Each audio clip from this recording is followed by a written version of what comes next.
A24 has done it again and made one of the weirdest movies of the year, but at the same time, it's kind of special in its own way. So let's have some fun discussing Lamb.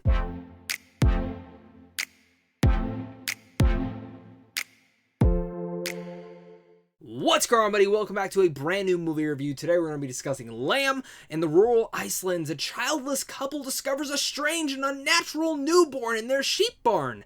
They decide to raise her as their own, but sinister forces are determined to return the creature to the wilderness that birthed her. This is a brand new A24 movie that has been marketed heavily as a horror film. But as most A24 movies are marketed, they are just not a straight horror movie, and I think that's where a lot of people are going to come to this review, and in general, just go to the movie and absolutely be like, what the hell did I just watch? Because this is a very challenging movie that has a lot of deep thematics that I don't even want to say that I've even unearthed all of them, because I have absolutely just scratched the surface of this. And I do want to say that this will be a non-spoiler review because I don't really know how to even prepare you for this movie, but it's a movie that you want to go into expecting something, and that's exactly what I did. I expected something. I knew it wasn't going to be a straight horror movie, but what I got was completely different than what I actually thought it was going to be, because obviously this movie is known as the half sheep, half human movie. Like, it's about literally a baby that's half sheep, half human. You've seen that from the trailer, you've seen that from some of the stills, and you're just like, what the hell is this? I can't really tell you exactly what the hell it is, but I can tell you that I at least enjoyed it, and I liked it. But it took me a while to finally come to terms with that, and we're gonna have some fun discussing that. So again, if you guys are new here, and you guys enjoy movies on a daily basis, or just in general love talking movies, this is seriously the channel for you guys, so make sure to hit that like and subscribe button, as well as comment down below your guys' thoughts. Did you guys like Lamb? Did you absolutely hate it? Are you looking forward to it? Well, let's have a great conversation down below. Starting with the pros of this movie, one of the major things I must give it is, in fact,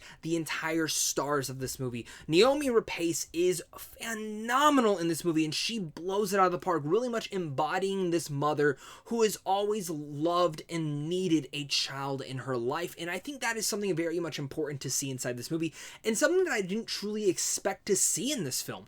I think Naomi's performance in here is great, and the way that she is able to sell this concept along the likes of course, her husband, played by Hilmar Gudmundsson, who I'm probably pronouncing that wrong, and Bjorn Hardlisson, who plays Peter as well, his brother. All of them sell this concept in such a way that makes it believable and real. Because when it first started and you see this half lamb, half human there, you're kind of sitting there trying not to laugh. In fact, I tried really hard not to snicker at it, because especially when you start thinking of the messages, and we'll discuss that in a second, I sat there and I was just like, what the hell is that thing? You probably said the same thing, but the way that it comes about and the way that you start learning with these characters and why they would bring in this child to their family, you fully believe it, and they completely sold the concept of it all. Adding in writer and director Valdimar Johansson. Again, I'm so sorry if I'm butchering these names. These are really hard to say for me, but I really like the writing and directing in here. I think it was actually very smart, very strategical, and again, you can feel that every single scene, sequence, and moment was planned in here for the best, and it needed to be, because there were so many different thematics that this film is trying to tackle. Get to my next pro, which is the themes in here, and again, I'm not even going to begin to say that I understand everything that happens in this movie, because I feel like I've only scratched the surface, but one of the big themes that I really got from this movie is religion and faith, and depending on who you are, one of the big aspects of this is, of course, this family has always wanted a child in their life, and now they have this gift, and they call it their happiness, because this child is bringing them happiness. Even though this child is different than you or me, it looks like a sheep, and it's half human, it's very different, and it's weird and unique, and it's weirdly special in that dynamic, because you know, for this couple who has always learned for love and to always have a child, this child brings a different dynamic to them and this happiness that they haven't had in their life in what seems forever. Really much through the first entire chapter 1, before this baby comes into their life, it's very mundane task, them just going through it, living on their farm, doing their things, which again, chapter 1 almost lost me. But once the baby comes into play and you start to understand more of them as a couple, that's when it really starts to churn in a lot of development for them, and something that I actually really appreciated. And I found this development in general, its thematics on faith, and do we look this as a faith of God or a blessing, or do we discern it?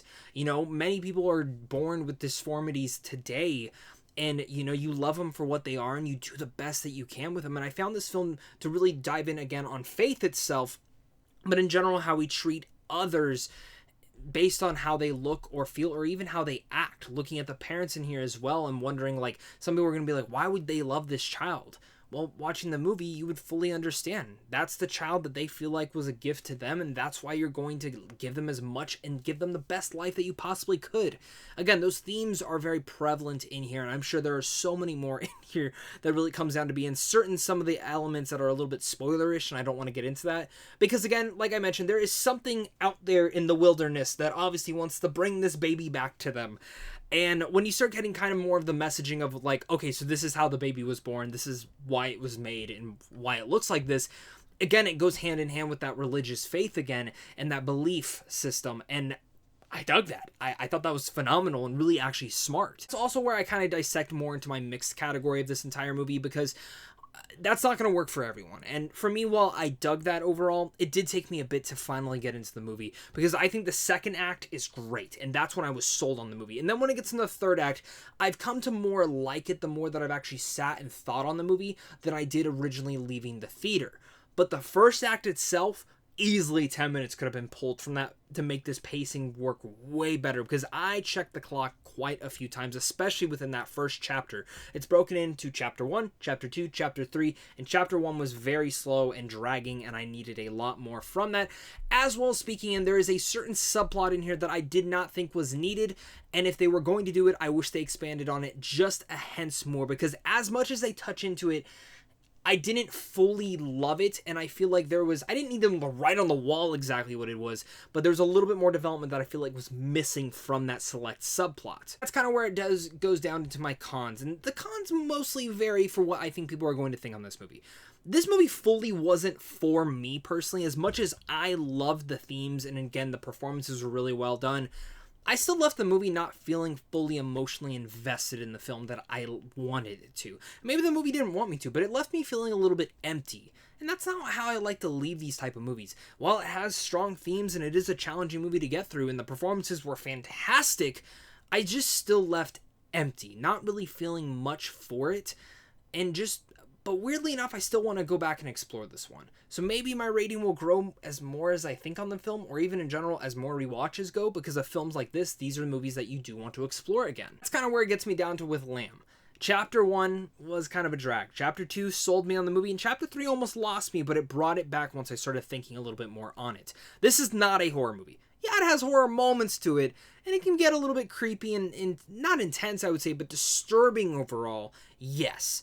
But the thematics of faith and in general what a blessing looks to a family can always look different. And do we take this blessing for what it is, or do we actually have to think on it a little bit more? These are the questions that the director and writer asks you here. And the performances from everyone, especially Noomi Rapace, are phenomenal and top-notch. The concept here, again, it'll be known as the half-human, half-sheep movie, and this baby comes into their lives, and that's exactly what this movie will be sold on. But there's a lot more to that under the skin, and I was not expecting that, and that's why I'm going to give Lamb a B-. This one's going to be different for every single person, so let me know down below. Did you guys hate this movie? Did you love it? What did you get from this movie? Let's discuss it all down below, and as well, make sure to hit that like and subscribe button. Head on over to Sam Armstrong Films on how to see films early, and of course, it's a big thing to you and a big thing to my Patreon supporters for watching this. It means the world, and without you guys, I wouldn't be able to do this. So, of course, until next time, stay classy.